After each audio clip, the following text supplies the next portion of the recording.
Alright, just got done recording and editing the audio for my next video. It's gonna be a wild ride actually getting the editing done. I just gotta get my handy dandy over $200 to get fully over the course of several years avatar, and a terabyte of storage for all my footage. Let me just reach over and... Hey, what gives? Well, this is fun. No, good, great, I just love not having that money anymore. Spectacular! Now how do I make this video? If only there was a cosmic force to tell me what to do. I said, if only there was a Hello. Whoa, are you Bone Chill, the final boss of the 7th world of Super Paper Mario? Indeed I am. Why did you say it like that? I don't know, just felt like it. Uh-huh. In any case, why are you here? Because. Now, take this thing. What is it? It's an identity Igneous.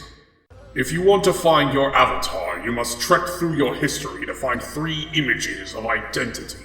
Once you find them, you can enter your mind and formulate an avatar from there. Wait, this kinda sounds like Earthbound. Sort of, but it's changed around enough to be called an Earthbound-like element. Sure, but what do I use to represent myself now? Here, try these costumes on for size. They will help you adapt to the world around you. Huh, well this is nice, but hey, wait a second. Did you steal these from my trash? Yes. No. Possibly. Anyways, I'll see you when I see you. Can I make a video about it since I have no choice? I don't care! In that case, hey everyone, Freezing Climber here to welcome you to Journey for the Persona, a search for my inner self. That being my avatar. And who knows, if you're a fledgling YouTuber or online personality wanting to come up with stuff, maybe it'll help you too. Let's go on this adventure together.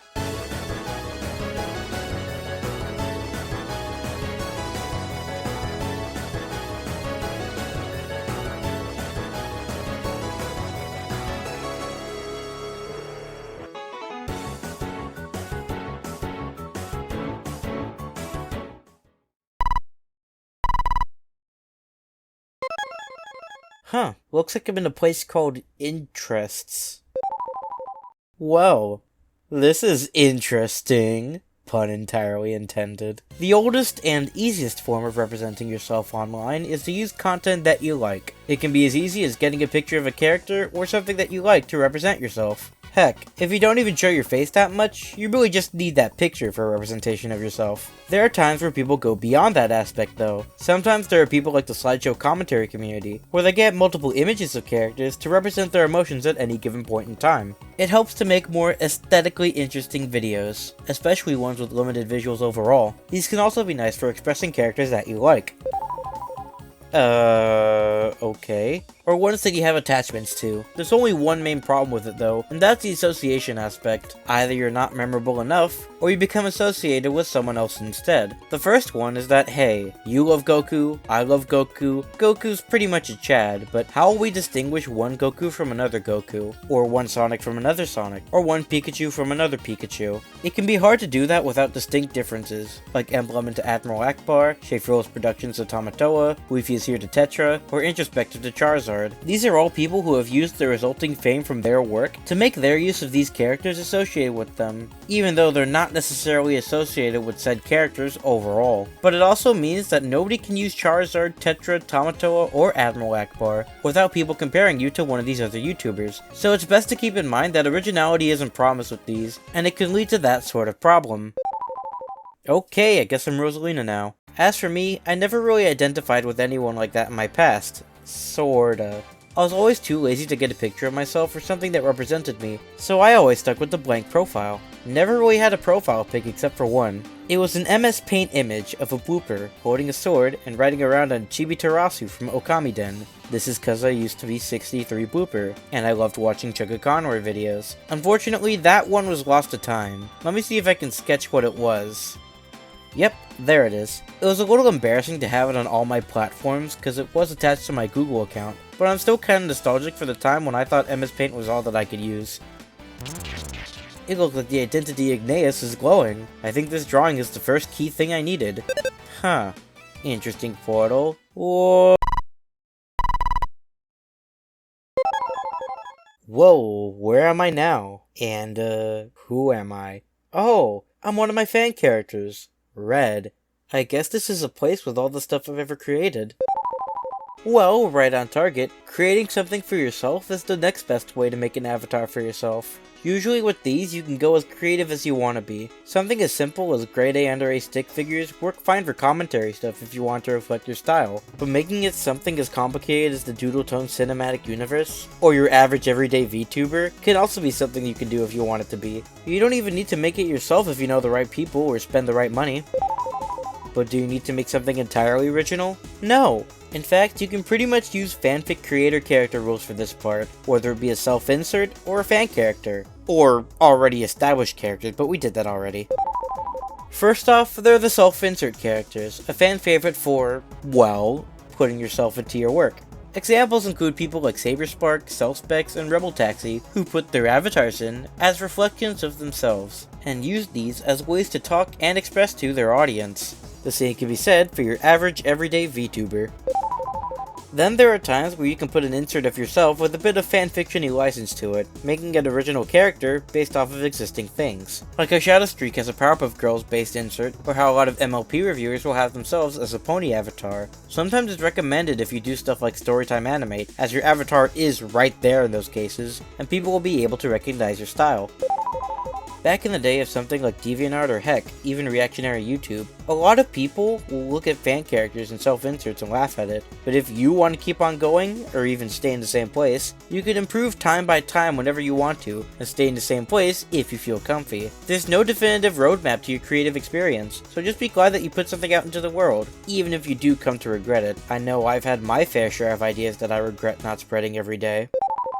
But as for ones that I have released out there, first off there's Party Star, my first original character that I ever made. I drew him doing adventures and whatnot, and in doing so, I ended up submitting him for a literary contest that we had in middle school, where I made him into a manga. It got third prize, and in hindsight I'm happy I submitted it, even though I don't really look at it too fondly now. Then, throughout high school, I kept doodling and doodling all the characters that you saw before, and I even put them in stuff in college. The first one was a game that I collaborated on called The Trials of Echo, which starred a blind non-binary person who was forced to solve sound-based puzzles using 3D audio given by the goddess Echo, to which both Echo and the main character, known as the Soundseer, were both my design.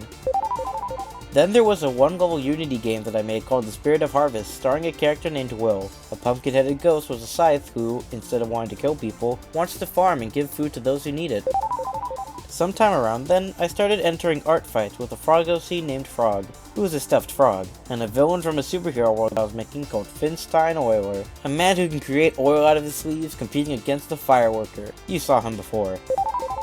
And last but not least, I made my first 2D animation, Unsortable. It's a short film about being non-binary that I made one semester. This character, Neff, has their name be an acronym meaning Never Ending Flame, and I was originally going to put them in a space shooter type game, but having them here is cool too. But this is their upgraded version, as the original version just looks like a standard fireball.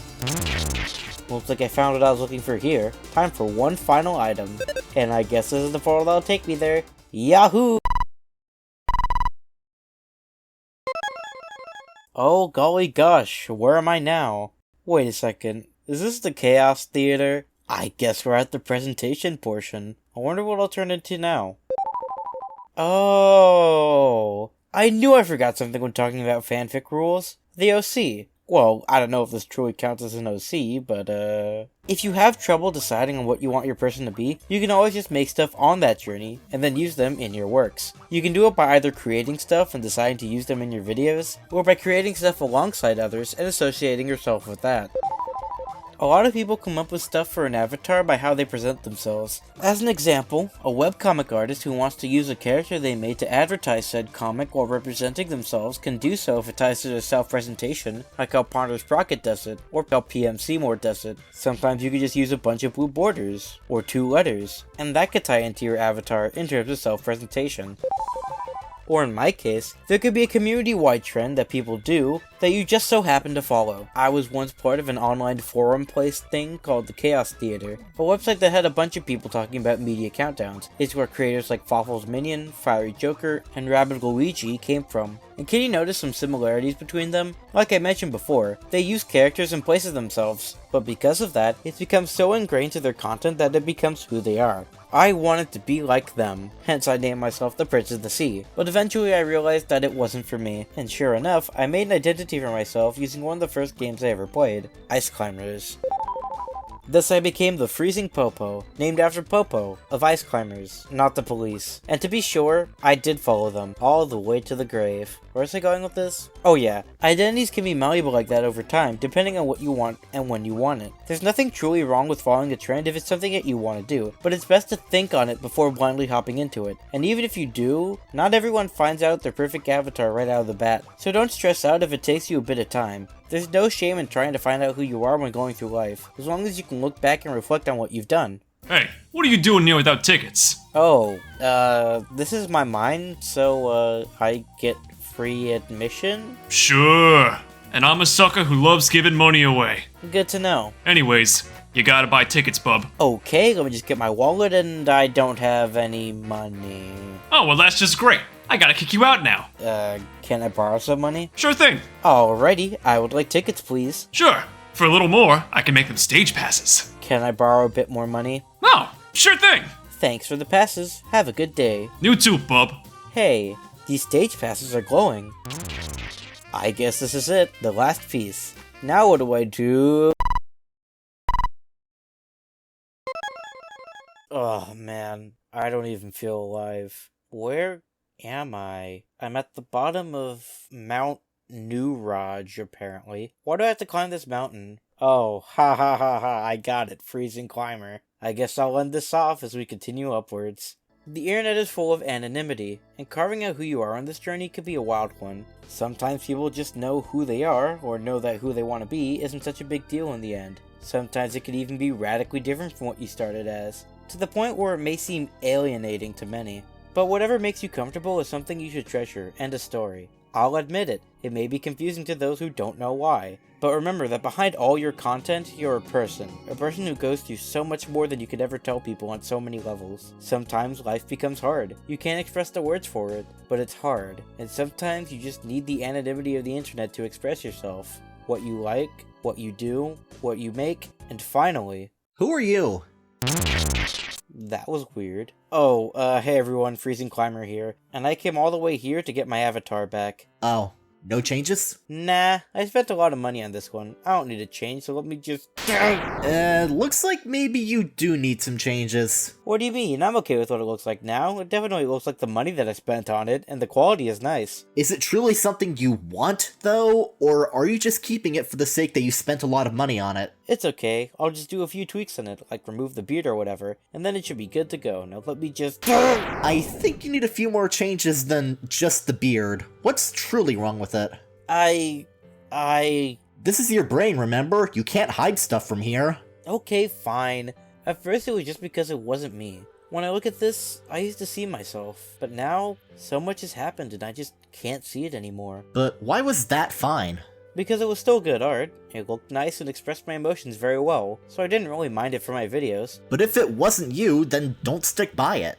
I mean, I guess, but it pains me because I really can't get a do-over here. Why not? Because it cost me a lot of money to make, and rebuilding it after all this time would suck. Well, like you said, whatever makes you comfortable is something you should treasure. So how about I help you treasure yourself a bit more? How so? How about a brand new avatar? Okay, what is it gonna look like? And how will it be different from this one? Close your eyes and concentrate on who you are, and you shall become who you are meant to be.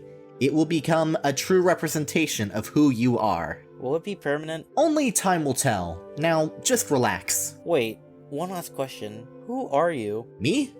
I am the part of your mind that you didn't know you had. The part that was... an error compared to everything in your life before. To be honest, I was treated like an error for so long that I didn't realize that I wasn't one until now. What changed? Life. In any case, you must go while I stay here and help you from within. How? What are you? I am your courage.